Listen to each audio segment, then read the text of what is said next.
Hello, it's Melinda from Scrapbooking and welcome to our Craft Alive craft event, the Great Australian Craft Show number 7.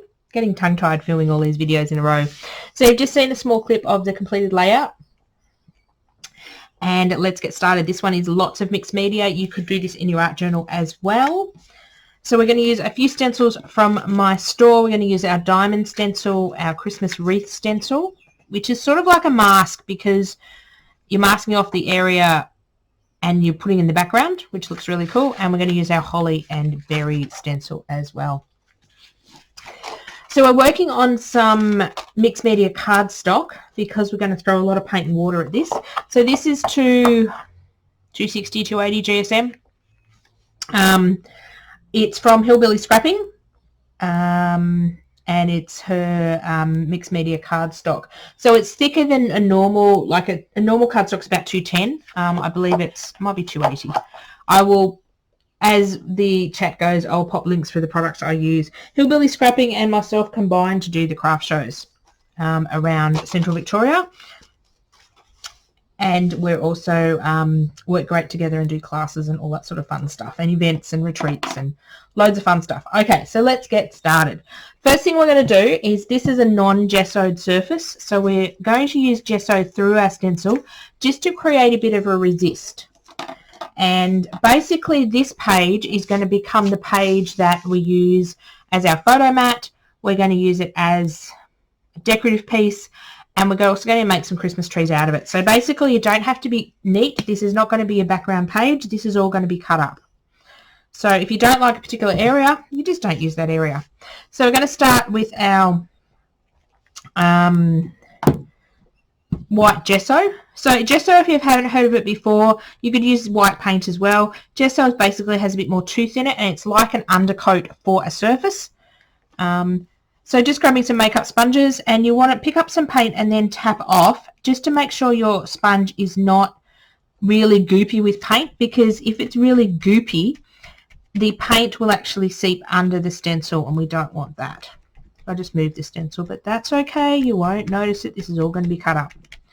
So you won't see much at the moment, but I'm just going to, in a random fashion, just go and put some gesso through the stencil, and this will just give us a bit of a light area here and there on our finished piece. As I said, this is a piece that's going to be cut up. So to make these backgrounds, as I said, you could do this in an art journal page. It's a good exercise if you're feeling like making a mess but don't really want to make like a whole scrapbook page. You can just sit down and make some fun backgrounds to then use later. You can sort of see, you won't see until, bear with me, you won't see much until I dry this off and we start adding some more decorative colours over the top. So you can sort of see the lighting in here is not too crash hot. I don't know what's going on with my lighting. But I am just putting the stencil down in random spots and going around. If I miss certain bits on the stencil, because I'm doing white on white, not a big hassle. This technique is fairly forgiving. I like making backgrounds like this and making my own embellishments. It's fun. This is like working in my art journal, but it's on a scrapbook page. So now I have got a few all over the page. You're not going to be able to see at all. You'll see it in a minute. Trust me, you'll see it in a minute. Now we're going to dry that off with a heat tool, or we can let it naturally dry. Let me dry this off and we will be back. You're still not going to be able to see much, but trust me, I've got some gesso on that page. Next thing I'm going to throw at it is, this is a Colour Burst pigment powder. Now Colour Blast is one particular brand. It's an Australian brand. I've decanted it, or I've moved it from their little container into this container so I can shake it on.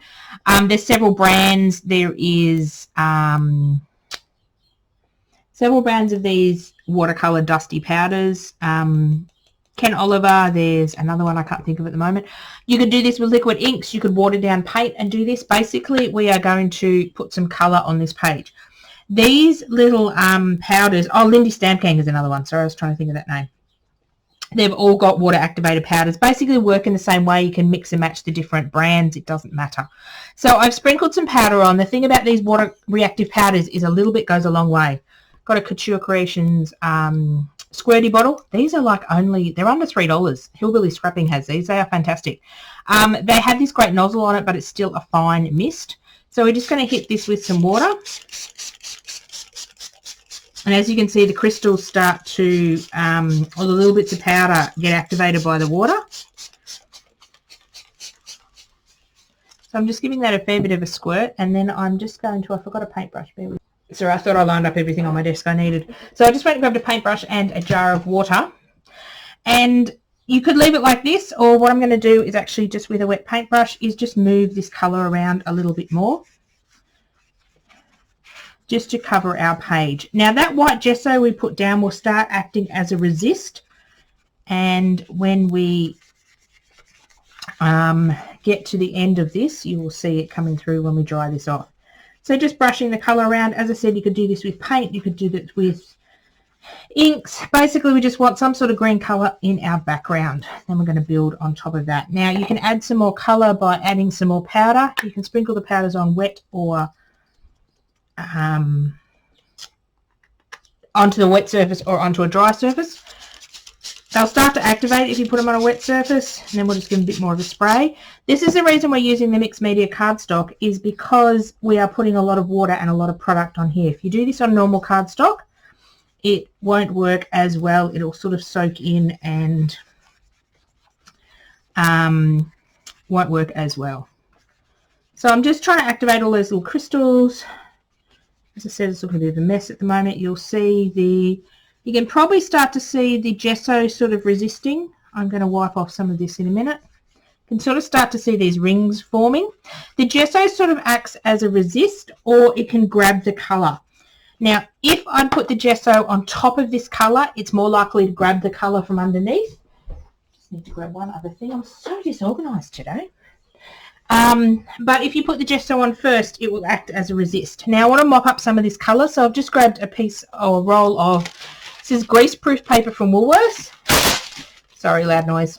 On the roll, it's like $2 for 30 metres.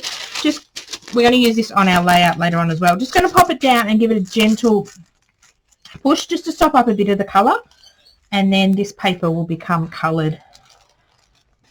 So we've got a little bit of colour on that. We're going to pop that aside.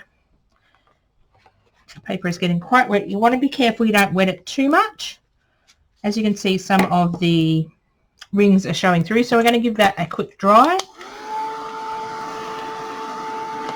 As the water dries, you'll see the rings of gesso a little bit more. They're going to be subtle, but they're going to be there. Let me go fully dry this and I'll be back. So we're back. Both pieces are dry. This is the really thin greaseproof paper that we're going to use later. So this is almost dry. We can move on to our next step. So our next step is using the same stencil. We're going to add in some darker colour. So I'm going to use a ultra matte acrylic paint from Reindeer Art and Craft. You could use any brand of paint or anything that is a darker colour. So this one's quite a dark colour, nice emerald colour. I like this paint because it's matte, like it doesn't have any gloss when it dries. So again, I'm just putting it down here on a bag, which I'm using as my palette. That's very naughty, isn't it? So I've got the same sponge that I had the white on, so I'm just going to pick some up, and it's going to dull the colour a little. It doesn't really matter. And we're just going to go around and add a few of the wreaths. Doesn't matter if it goes light and dark. We're just going to add a few here and there. Just building up some layers.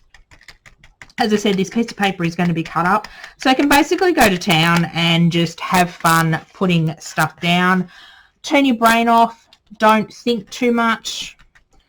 The only thing you want to worry about is not getting too much paint on your sponge. Doesn't matter if we've got light bits or I miss bits here and there. So we're going to cut this up. You're not going to see this as a whole sheet or a background. So if you are new to stenciling and stamping and all that sort of stuff, this is a great way to sort of practice getting the right amount of paint on your sponge and practicing with some background pieces. As I said, if you don't like the piece, if you don't like a particular area, we just won't use it, or we'll cut our photo mat out of it and we'll use it that way. So it's nice to have some coming off the edges as well. So I think I'm sort of happy with that. This paint, when you're sponging it on, it goes on quite as a thin layer, so it's quite dry when you're putting it on. Now what I want to do is mix a bit of this emerald with the white I've still got here, just to give another tone to our work. And I'm just going to do lightly through the diamonds. Because the diamonds are big in areas, I don't want to go in with the full paint. And I sort of want to do it very light and sort of haphazardly. Sorry if the table's moving, I'm trying to be gentle. Doesn't matter, see how this is quite patchy? Nah, doesn't matter. It's all good. And I've got the paints mixing on the paper over here. That's good as well. So just wanting to make it so it's not, like I didn't want to use the same colour as the wreaths to make it all the same one bland colour. So we're just filling in different sections.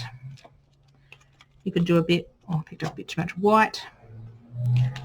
Go back in with a bit more of the green. So we're just adding bits here and there. You can turn your stencil around and go different directions. When my sponge is almost clean, I like to go in and do a little bit more. Let's do a bit up here.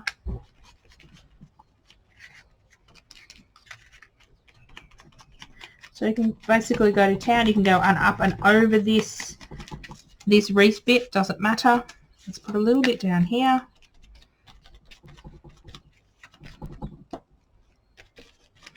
Oops, a bit dark. Pick up a bit more white. Tone it down. Okay, so I think I'm happy with that. It is looking a bit like a hot mess. Don't be afraid. It is going to turn out beautiful. Now we're going to give that a quick buzz with the heat tool. As I said, it's almost dry when you're stenciling with these thin layers.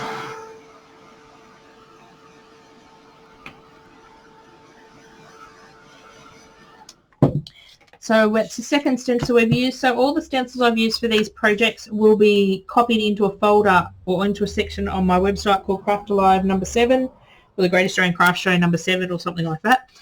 Just look for the folder that has a 7 in it. And they will be all 25% off for the, let's do it for a month. So here I've got an archival ink. Now the reason I've gone for an archival ink is basically it's waterproof. So if I decide on the next step to add anything else water reactive, this won't move. These powders are water reactive, so this will keep moving. If I add more water over the top, the paints are permanent. So you've just got to be a little bit careful of how you layer up, and this is a great way to get to know your supplies. If you did this with a normal ink, as opposed to an abnormal ink, if you did this with a non-archival, non-waterproof ink, then put something over the top, you would lose a lot of your stenciling. This is a stencil brush from Hillbilly Scrapping. It's a Paper Rose brand, and they are fantastic for inking. They look like a makeup brush. So you can just brush over, just doing round and round in circles, and you're getting another tone of these, the holly in it. So I'm basically just going to fill in all the areas that are sort of vacant with this holly. Again, I'm not really caring that much about getting the full stencil. If it's darker in some places, that's okay. I'm just basically putting my stencil down and going over the top. If I pick my stencil up and go, oh, that's a bit dark, or I want it a bit lighter over here, I just press a bit lighter. So this inking tool is fantastic. I didn't use a lot of my ink pads on backgrounds and things like this until I discovered these. They almost look like makeup brushes. I don't necessarily use the handle a lot. I tend to use just the head of the brush. So it doesn't matter, keep moving your page around to different directions. It really doesn't matter. This is just so much fun to sit here and make a mess. Whoops. My ink pad is wanting to move all over my table. I'm trying not to wiggle the table too much and make you seasick. I do apologise. Unfortunately, I work on a trestle table at the moment. I don't have a permanent desk.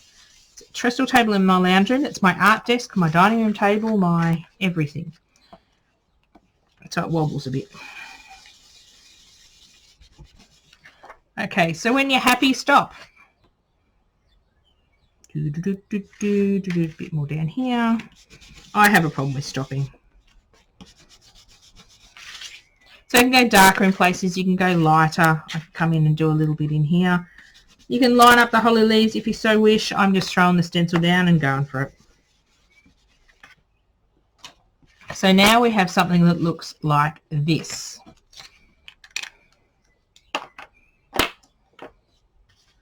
Now I'm just going to clear up a little bit and get rid of my, well, there goes my roll of greaseproof paper on the floor. We are going to just pause for just a second and clean up. I don't necessarily clean my stencils. The paint is right to sit on the stencils and the ink is right to sit on the stencils. The only reason I go and clean them is if I've used texture paste or a matte gel medium that dries like raised or bumpy. I'm very bad to clean stuff. And to clean this, all you can do is just do it on a scrap bit of paper until no colour comes out.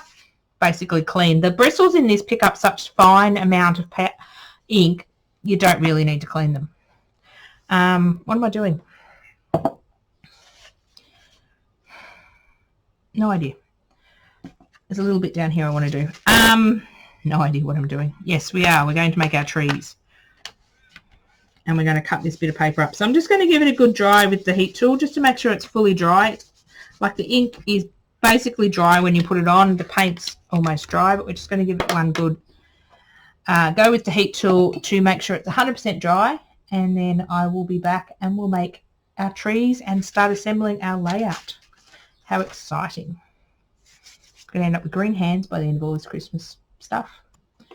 Okay, time to cut up our beautiful piece of beautifulness. Okay, so we're going to use this as a photo mat. So we need something that is 17.5 centimetres. That's always great when my paper trimmer doesn't go up to 18 centimetres. Let's do it the old-fashioned way. Okay, 17.5 centimetres. So I'm going to cut my photo mats and layering pieces first, and then we're going to cut our pieces for our trees. Now, if this is a few mil off, won't really matter. So we've got 17.5 by 12.5. Excuse me if my head gets in the way. For those who don't know me or have not done a lot of classes with me before, I do have low vision. Thick roads won't let me drive a car, so I sometimes have to get quite close to my work. I'm just going to put on here matte, photo matte, lightly in pen on the back so I know I don't go and cut into that to do my trees. So we've got photo matte. Then we need a little layering piece that is 13.5 by 5 centimetres. So we're going to go 13.5 by 5 centimetres, which is that line there. So that is our layering piece, so we're just going to put an L on that. So those are the two pieces we need to cut. Now, we need to make some trees. So we need, these are all squares. So we need a square that's 9 centimetres. So we'll start with our biggest one. So we need 9 centimetres. That's our 9 centimetre square. We need 6.5 centimetres by 6.5 centimetres.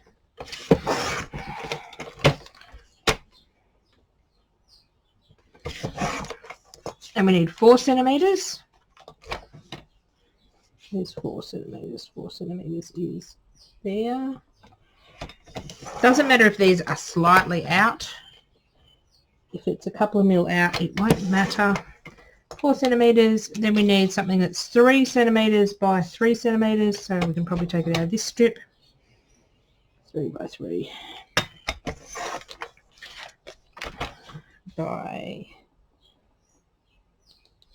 3. And then we need a 2 by 2 one. So little bits like this I'll throw out. I'll keep these bigger ones, and I have plans for those. Not in this layout, but the bigger ones I'll keep. And we need 2 by 2 centimetres. So let's see if I've got something that is 2 centimetres. This one is, so we need 2 by 2, which is about there. Let's too small to go in the paper trimmer. Let's just put a mark on 2 centimetres. Turn around and do it this way. Okay, so we've got our pile of squares and we have got plenty, almost half our sheet of paper left. So we can make a second layout, or we might make a card. We'll see, we might make a card if we've got time at the end of this. So let's pop our paper trimmer aside. Now I need my scissors. I'm always losing my scissors.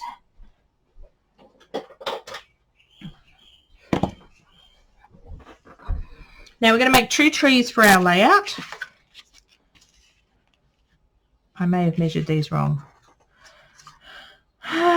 which wouldn't be surprising. Okay, I think we're missing 9 to 6.5. Sounds really weird. Let's just go with this and see what we make. Okay, so these are squares, so we want to make triangles. So we want to cut corner to corner on all of them. And we're going to start building 2 trees. I might have measured wrong. No, it's deceiving. They will work. Okay, so we're sort of building up triangles for trees. What I'm trying to do is, if there's a whole lot of green here and there's a whole lot of green here, I will put that one onto there so there's a bit more of a definition. We're going to help define them in a minute anyway. I know these measurements work. And then we've got this one. Okay, so to make our trees a bit more funky, we are going to take this bottom bit that we actually sliced and we're going to just hand cut, or feel free if you've got a punch. We're just going to sort of do a scallopy edge on it. So I'm just freehand. I freehand cut a lot of things, but if you've got a border punch or a border die, you could go and run them through that, but I just like to hand cut stuff. So they don't have to be even. You're not really going to see them, but it's going to add a bit of interest to your tree. So you want to hand cut on these long sides, just a scallopy wavy thing.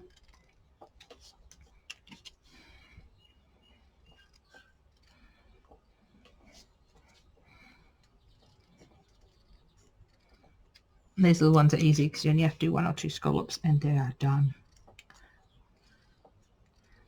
Okay, so now I've cut our scallops. I'll do one tree with you and then I'll make the other one off camera just to make sure that you're not watching me do things twice. Now, before we stick them together, I'm just going to take a regular black ballpoint pen and I'm just going to draw. Let me see what I'm doing. Let me see if I can zoom in.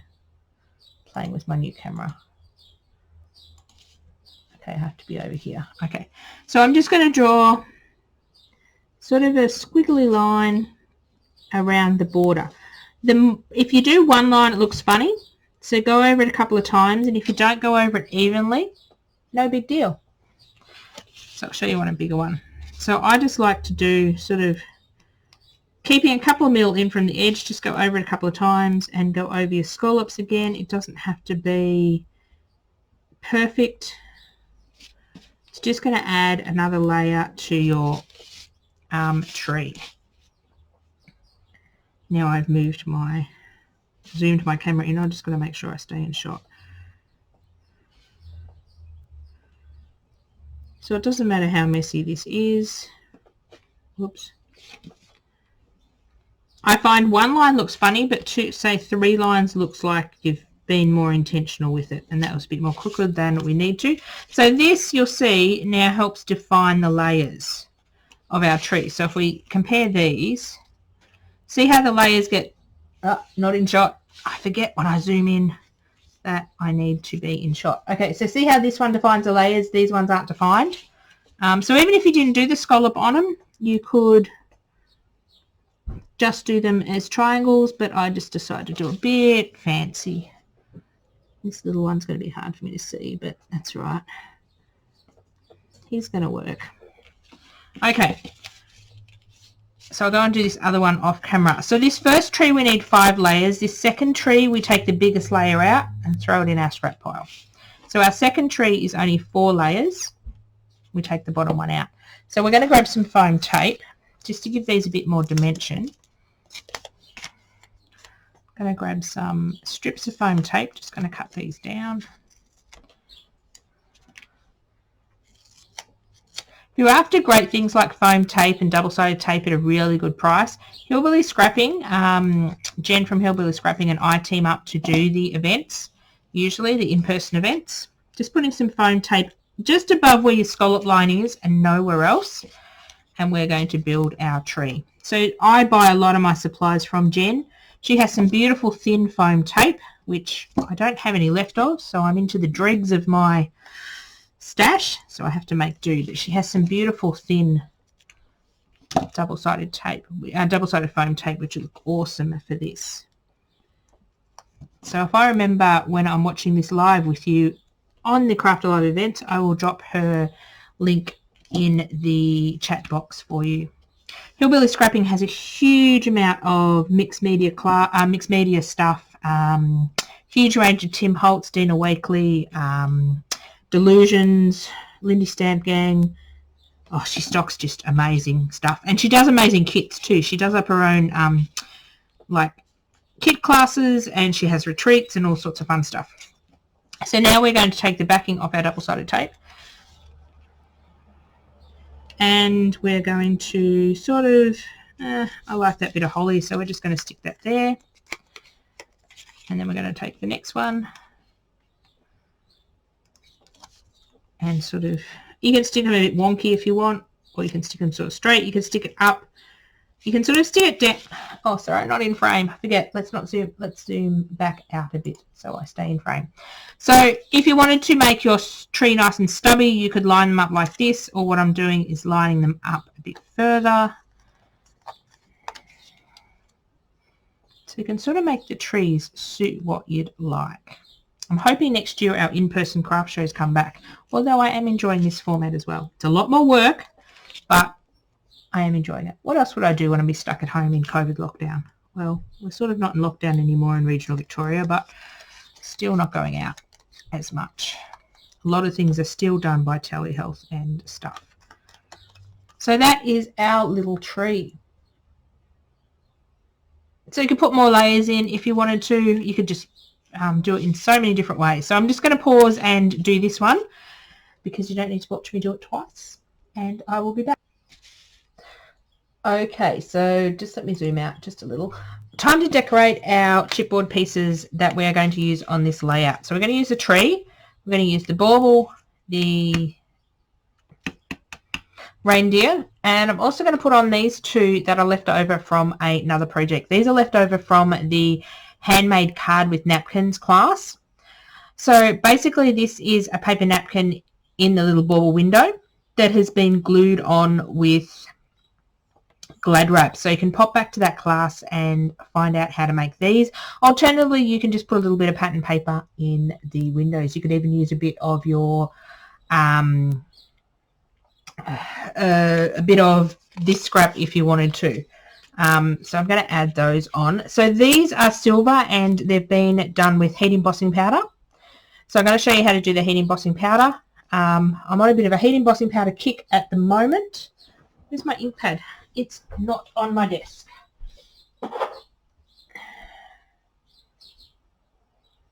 Just looking for my stuff I need for heat embossing. So I thought I grabbed everything.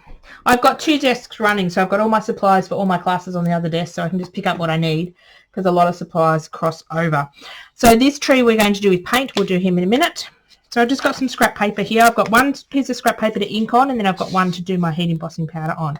So I'm just going to use a Versamark fine ink pad. Now this one is dedicated to my chipboard because when chipboard is cut, it is cut with a laser. So a little bit, it's basically burnt. So a little bit of charcoal is on the sides of these.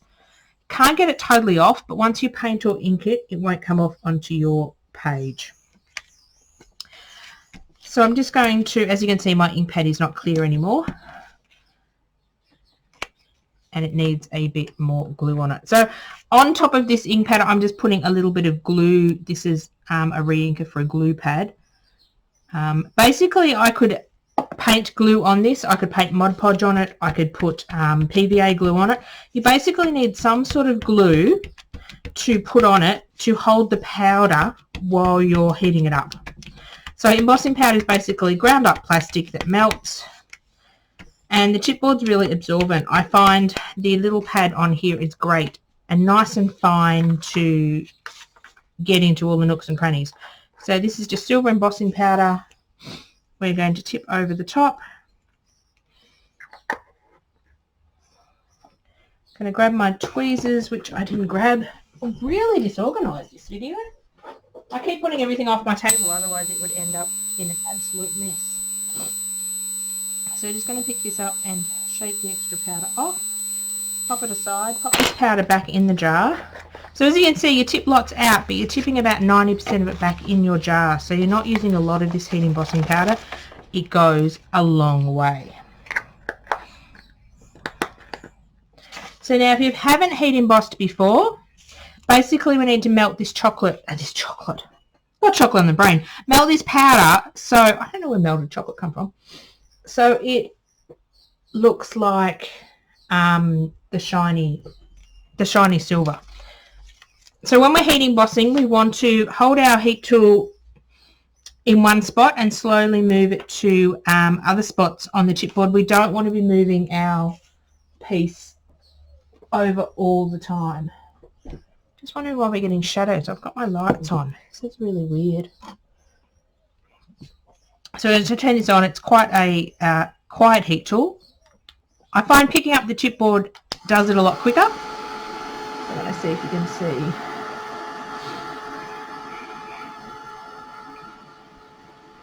So it takes about 30 seconds to heat up, and then it does get quite hot, so do be careful of your fingers.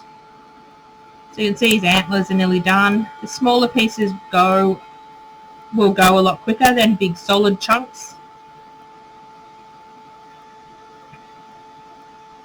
Sorry, I'm directly over the piece. I'll show you in a moment. So as you can see, if I stop there, some of it you can see is shiny and some of it is still matte. So the matte bits are the still bits we have to melt.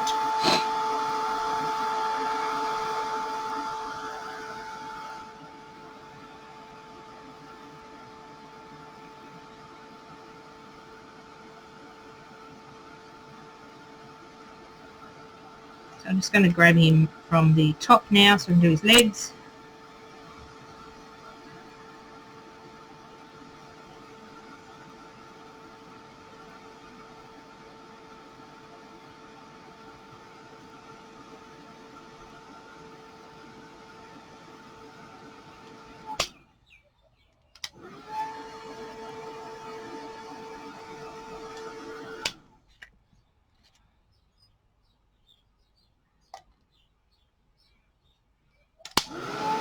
A little bit on his back legs that need doing.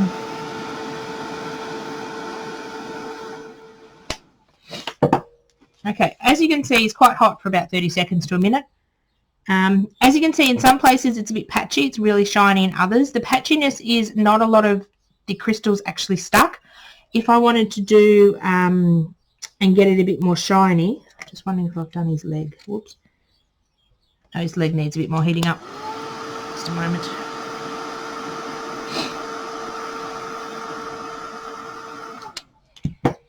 So if I wanted to add more powder and make him all shiny and take away the bumpiness of it, I could just heat it up and dump some more powder over the top and it will go more glossy and smooth, but I do like the distressed look of it.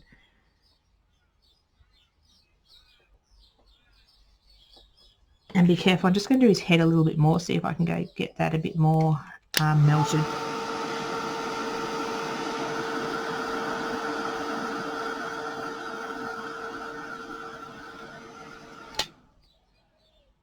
There we go, his head's a little bit more melted.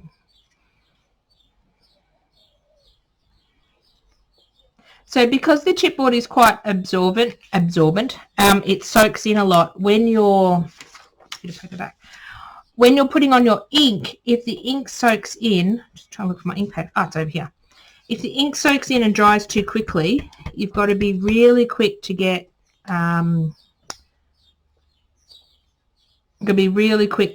the liquid and then the embossing powder on top.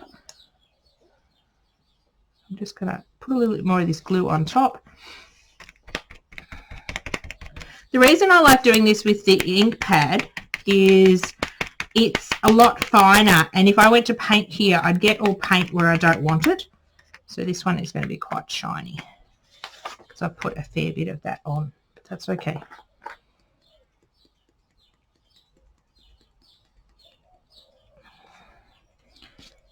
That glue is very sticky stuff.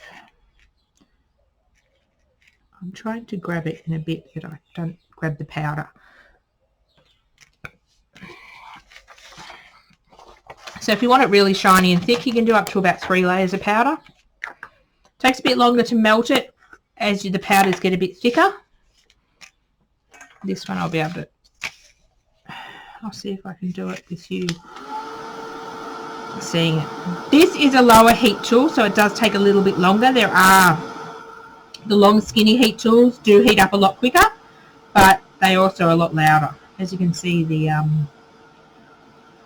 it's very shadowy in here today. I don't get what the window, what my lighting is doing, but that's all right. We're going with it. I do apologise.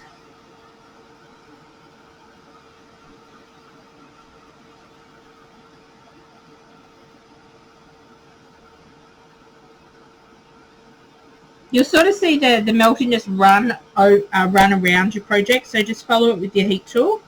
You want to do it nice and slow so everything gets heated up quite hot to melt it. And that is looking beautiful. I like how it's got the bubbly effect and it looks a bit distressed. A bit stressed like me today. Okay. So we're going to put those up there to cool down. Then take 30 seconds to a minute to cool down. We're going to bring back in this piece of scrap paper. This I am going to paint with this emerald green paint that we used on the background. So if I make a mixed media background like that, like we just did, I like to bring in those colours to the other elements on my page as well. Just looking at what our time's doing. Plenty of time. Sometimes I time out layouts and I get them done filmed quicker than I thought, or sometimes it takes a lot longer, just depends. So just going to squeeze out some of this emerald paint, and we're going to do it the full strength colour. We're not going to add any white to it this time, and just basically dab over the chipboard.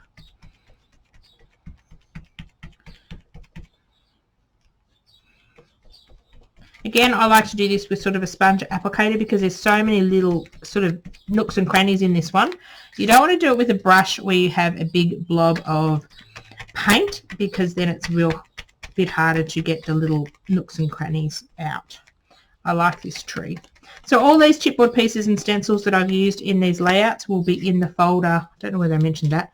Filming a lot of videos today and I forget what I mentioned in what video. They'll be available in our web store on our website under Grey Australian Craft Show number 7. So just making sure I don't have big blobs of paint. That looks good.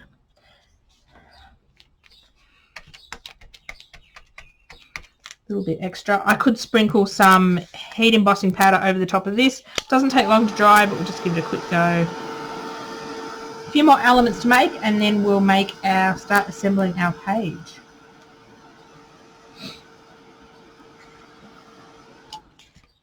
So there is our tree done. So we've got our tree, our reindeer, and our baubles done. As I said, these baubles were leftovers from another project. Okay, what we need to do now is make our other elements for our page. Bear with me, I'm just going to get that out of the way. Just got to grab a couple more things. I forgot, we've got one more thing to do with our paint and then we can get that off our desk.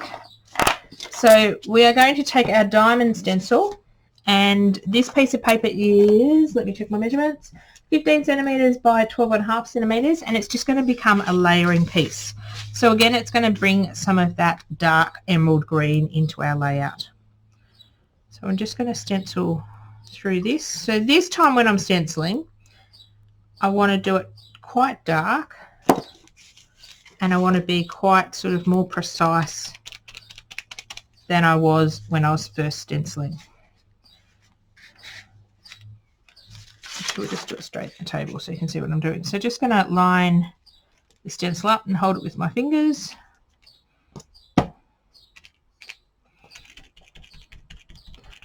want it quite dark around the edges. You're really only going to see this around the edges, but we're going to go all over it. I had a bit too much paint then. Whoops. So just an up and down motion is better for stenciling than sort of side to side, especially with this thin stencil, because your paint can creep under very, very quickly. Now we need to move our stencil, and a lot of our stencils you can just reline up and continue going. So again, I've picked up a little bit too much paint. So I'm going to put the paint, when I've got a bit too much paint on my makeup sponge, I'm going to go the areas where I'm not going to see it. So we're going to see sort of this edge, and down the bottom. So nice and dark. Or we might end up turning over and doing that edge because I like that edge a bit better. It's bled under here a bit, but that's okay. So we're going to give that a bit of a dry.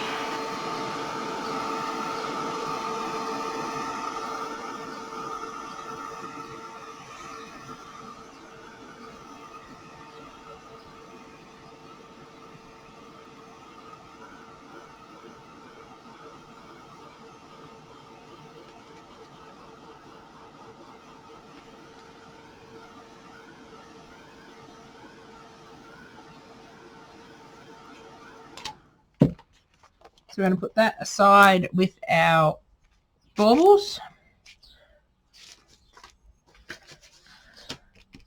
I have some spare paint out, so I'm just going to grab an art journal and put that paint in it.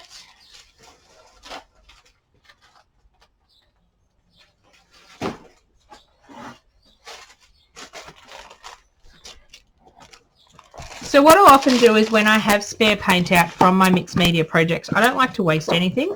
So I'll just grab one of my art journals or a scrap bit of paper, and with the same stencil, I'll just do some stenciling, and this will be the start of another page. Some people have what they call a journal, and they just do this sort of excess paint, like they call it their use it up journal, which is a great idea. I just don't like to waste anything. So this is just an altered book.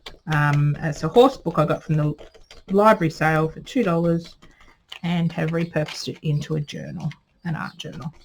I put a bit too much paint out. So you could easily do this on another sheet of paper to use in your project as well. But I'm just going to do it randomly on my art journal page just to use up the paint I put out so I don't waste anything. I know it seems silly to sort of, it may seem silly just a small amount of paint, but I don't like to waste anything. I'm terrible. I don't like to throw out anything, any little bits of paper or paint.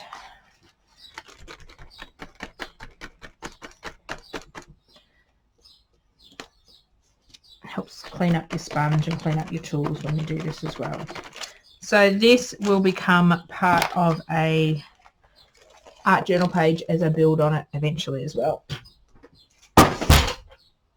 Sorry, there goes my paper trimmer on the floor and my art journal got thrown on the floor. Okay. One thing we have to do is we just have to back this ornament with a scrap of black paper.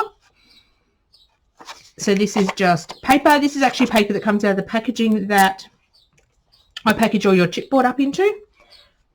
So you can use that packaging as well. So just going to aim for the fattest bits of chipboard. Just using a nice strong craft glue. This particular glue is from Reject Shop. I like the tip of it. I have a better glue which is a Helmar 450 from Hillbilly Scrapping, but I don't particularly like the tip on it. I like this tip because I can just put a pin prick in the top. So I'm going to use this glue up and then I'm going to save the bottle. So just pressing that down, and we're just going to grab, my scissors have gone again. Just going to grab scissors. So I necessarily didn't put glue behind this bit here, and I'm just going to trim this off. What this bit of black is going to do is just going to give the bauble a bit more definition. I could do this with pattern paper. So this is exactly the same technique that I used to do these little baubles from this first project.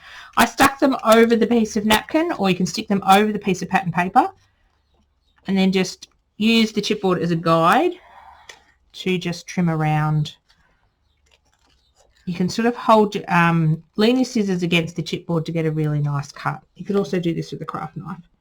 I just find it hard to do this opposite corner, so I've got to do it back to front. There we go. Doesn't that look just beautiful? Adding the black just adds another layer to the layout. That's a scrap piece of paper. Okay. Now, this piece of paper is our photo mat. So it's going to be our standing photo, and I'm going to, when I eventually add a photo to this layout, I will trim it down to be slightly smaller than a 4x6. So I need this piece of paper to be 6 by 4 inches to be our stand-in for our photo.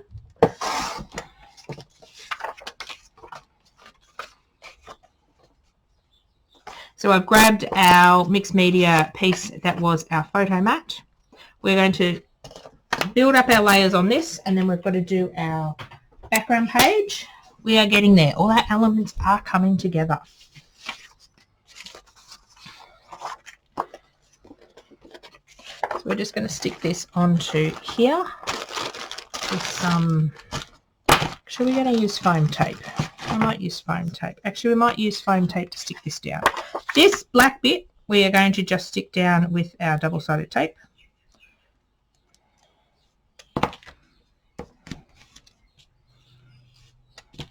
Again, I get all my double-sided tape and that from Hillbilly Scrapping. She sells these, I think it's a 10 or a 12 pack of double-sided tape for an awesome price, and it's fantastic tape. Except when I can't get the backing off, but that's my fingers' problem, not the tape's problem. So this is our photo, that's our stand-in photo mat. Imagine this is our photo, and our photo will sit on this bit of black mat. Now, to make this extra interesting, we are going to do some hand drawing. Because we hand drew on our, what do we hand draw on our trees? We're going to do some hand drawing around here just to tie that in. I find if I do something in one spot on, that's a bit wiggly. I find if I have something in one spot in my layout, I want it in other spots.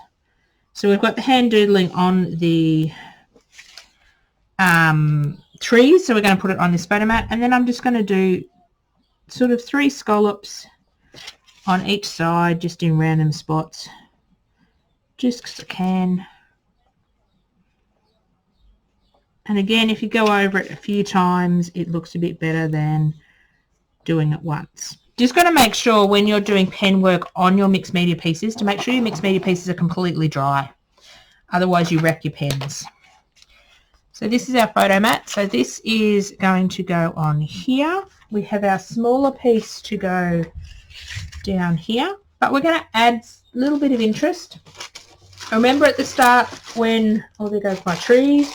Let's put my trees up there. Let's have all my elements in a pile so I don't lose them. Remember when I put this piece of greaseproof paper on top of the background just to soak up some of the green stuff? We are going to use some of that. So I'm just going to cut a strip off. I want a little bit of the green, so we're just going to cut. We're going to use this sort of bit here. Oops. It's a bit tricky. Come on, paper trimmer. It's a bit tricky to cut because it is so thin, but it gets there.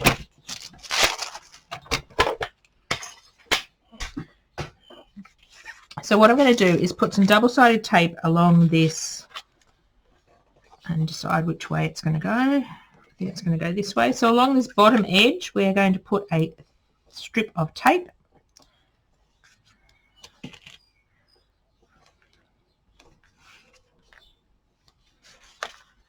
We're going to expose the tape, expose the stickiness of the tape. Then what we're going to do with this is we're going to sort of pleat it. So we're going to sort of go, take a bit in our hand, fold it, and then fold it back. So it's sort of like a zigzag. So then I go to the next bit and sort of pinch it up and then fold it back. So I'm going to sort of pinch it up and fold it back, sort of like pull it up. I didn't want to stick that yet. So we're going to pinch it and fold it back. Doesn't matter if it's even or not. I'm trying to make it straight. So just come down a couple of centimetres, pinch about a centimetre, and then fold it back. And then we're going to take that. So this is upside down. We're going to take this piece upside down, and we're going to just sort of stick it to the bottom of our photo mat. And we sort of want to have it sort of roughly like sort of ruffled so you can see the pleats. We didn't quite come to the end, so I'm just going to peel that bit up. I just want it poking out either end. And of course our ruffle is too big. I find it easy to do a too big a piece. And then we're just going to cut it down to be about a centimetre. Now if I was cut it down first, I would find it really, really hard to work with. So I tend to make it bigger. I will keep that piece put in my scrapbox. As I said, I don't throw anything out. So then this is our photo mat. See, that just adds a bit of texture. So this is the piece we stenciled. So I'm just going to stick some tape in on this bit here.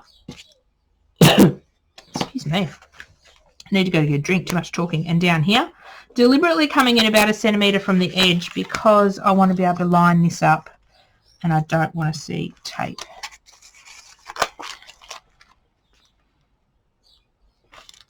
So this is sort of building up our cluster that's going to go behind our photo. So again, I'm going to put some tape along here. I'll put more tape on this when I am sticking it down to our page, but I'm just wanting to get it all done together.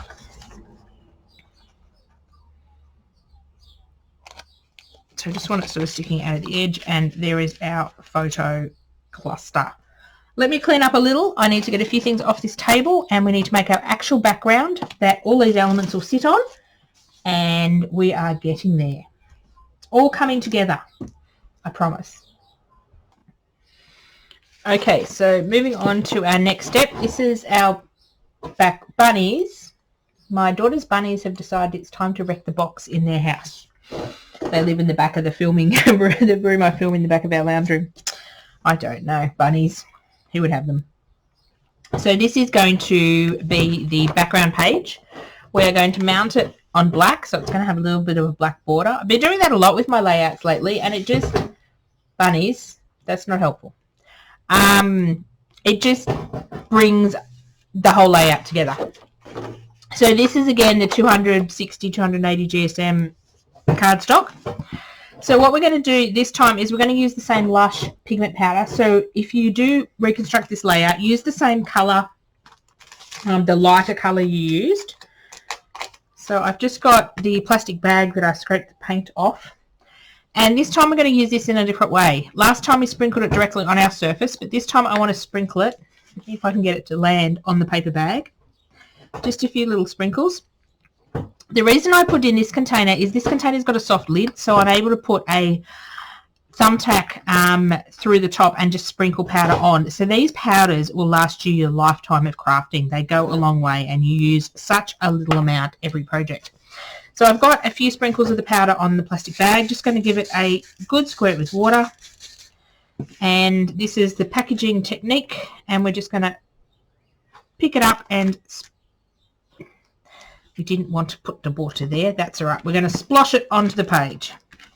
We're going to add a bit more water to the plastic bag and see if we can fix that mistake we did.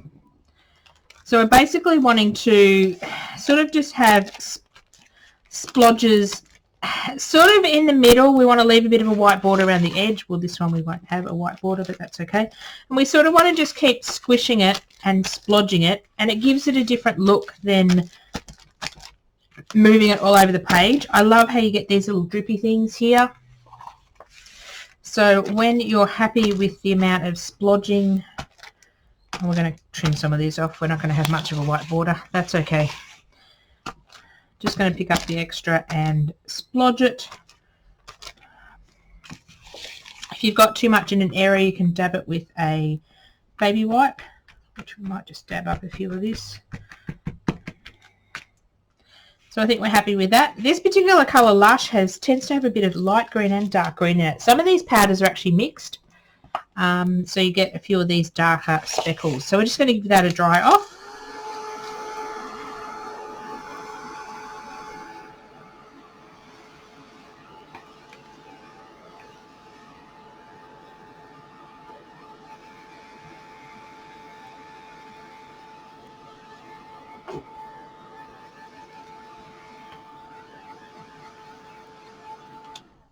I'm going to put that aside, and we're just going to trim down our black bit of paper. Whoops. Oh, do apologise. I think I'll go and cut that bit out. I dropped my paper trimmer. I'm all thumbs today. So just going to trim the branding strip off. So this is just black cardstock. I'm actually going to use the reverse side of it because I don't want the textured side. We're actually going to bring this in. It is a little wet still, so hopefully it will survive. And we're going to trim a little bit off each side. So about this much off each side. So you can sort of decide the sides you want to trim it off. So we're going to trim that off 2 sides, and it's going to give us a nice bit of the border around the edge.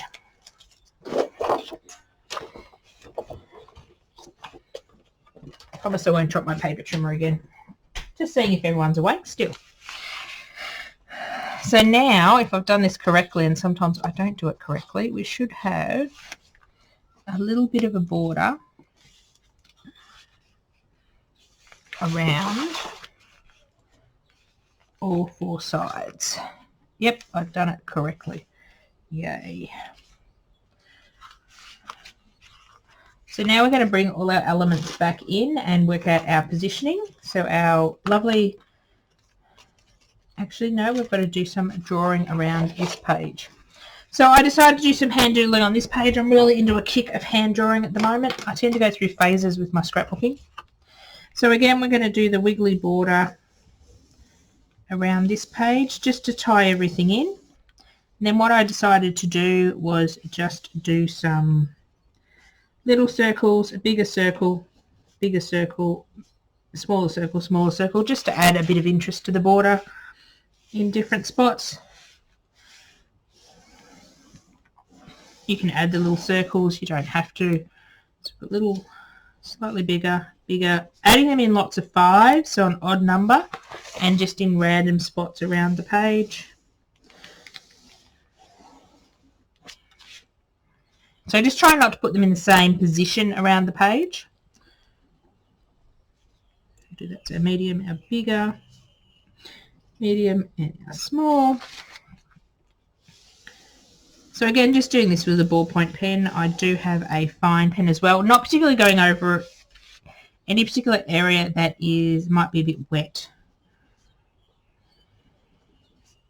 So just doing some scribbly circles. Just sort of adds a bit more interest to it. Now at this stage we can decide where we want, which direction we want our page to be. If there's any particular spot you don't like, you can cover it up. This sort of looks a bit muddy here, so let's see if we cover that with our trees.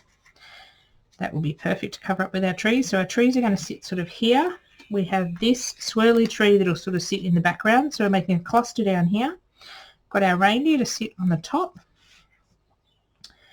Then we've got our photo mat to go in sort of here. And then these baubles are going to hang sort of here. I've left a little room here for some journaling or a title.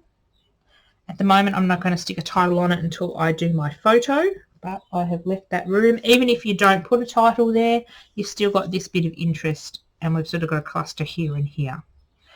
Now let's stick it all down.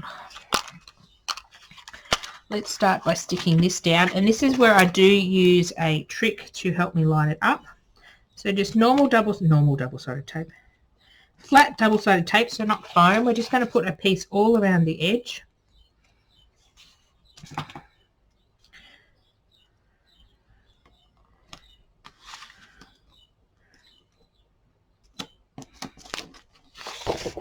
So we want one continuous piece on each side. The reason we need one continuous piece will come apparent in just a moment.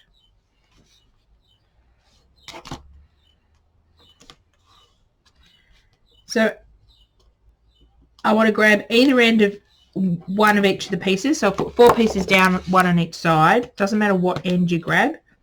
You just want to grab a little bit of an end and fold it back so it sticks out a little tail like this. Heat tool in my shot. This is so we can grab the tape and peel it off. I'm just going to stand up so I can see what I'm doing. Excuse me if my head gets in the view. So with only exposing a tiny bit of tape, I'm able to swirl this around until I have it matched up to where I want it or lined up. Then I can go and just, where the bit of exposed tape is, I just press down a little and now it's sort of stuck there. Hand on the top, just holding a little bit of pressure and pull these out and you stick your page down. Simple. I learned this off a YouTuber many years ago. I can't remember what her name was, otherwise I'd give her credit. I'm not that smart. And I just love how these curl up. They're really, really cool. Now, which way was I having that? I was having that this way. So now we're just going to add all our elements and then our page is done. Let me just grab my tinsel. Yes, we're going to add some tinsel, Christmas tinsel. So this tinsel's from Kmart. I don't know how old it is. My daughter got it for me at some stage. Could be several years old. Now we're going to stick our photo mat on first. Do I want to stick this up on foam tape? No, I don't. I was going to, but then I decided not to. So these pieces have already been tacked together with a little bit of double-sided tape. So I'm just going to go and put some lines of double-sided tape across all the pieces just to hold them down a bit firmer.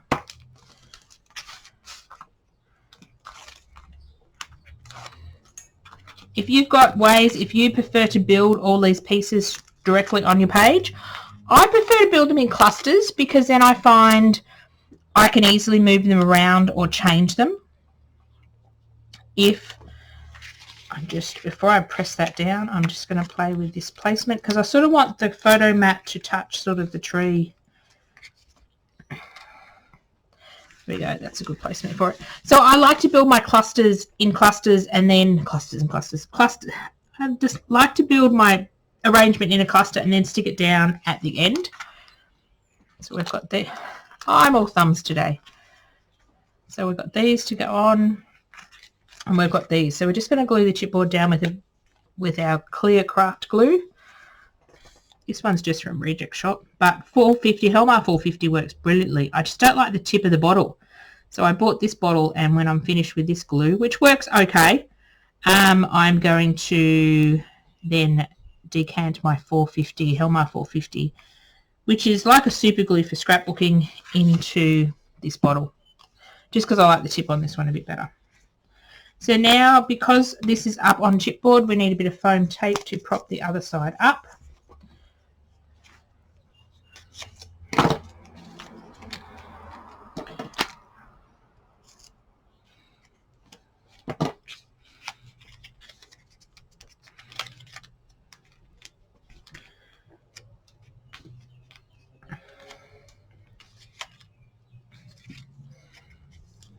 So we're just going to put a bit of glue on this side. I don't know where it's going to grab on the chipboard.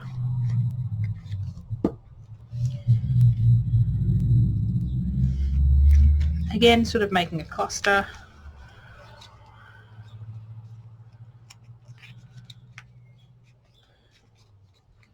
So I've got double-sided tape on the back of here. I've just got to take half it off because it's sitting up on the other piece that's got double-sided tape on it. I'm just going to move this up to this side.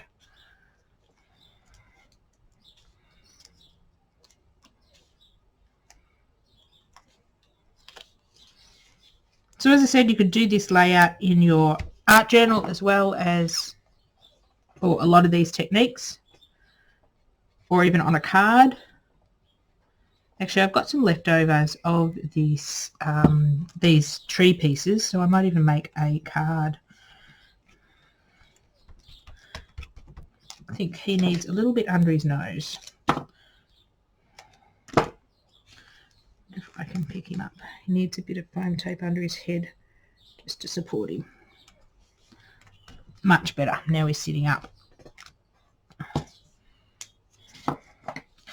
Okay, now with these baubles, if I stuck them on as they are, they sort of seem like they're floating. So what I'm going to do is use some of this silver tinsel. I don't know whether Kmart stock this anymore. It is a couple of years old. Trying to be good this year and use up a lot of the stuff I have, as opposed to keep buying more. Every time I go up to Hillbilly Scrapping, or every time we do a show, I end up bringing home a whole box of stuff, because she has all this cool stuff in, and I end up buying all of it and spending all my profits.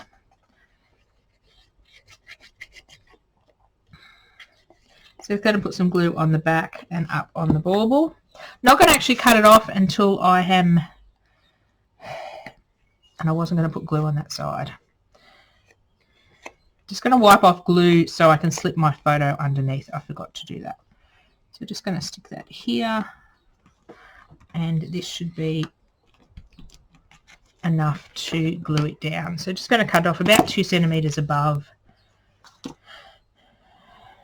page. I'm going to actually fold it over to the back. So I'm just putting a bit of double-sided tape just to hold the tinsel on while I work out the length. And then I'm going to glue it down.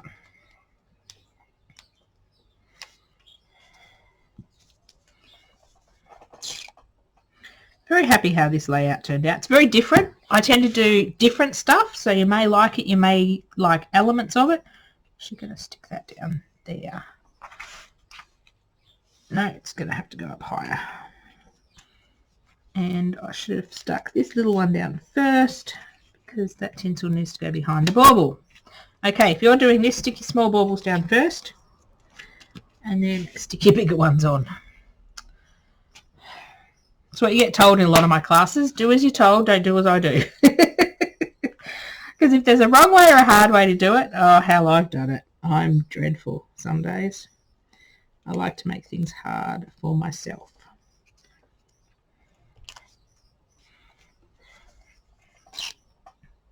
As I said, this layout might be a bit weird. You might not like it, but you might like elements of it. So I'd love to see if you do attempt any of my classes or get inspired to make something similar from them. Feel free to share it on our Facebook page, or even if you don't want it on Facebook, just message me a picture of it so I can have a look. Because I love to see what people create. It is so much fun.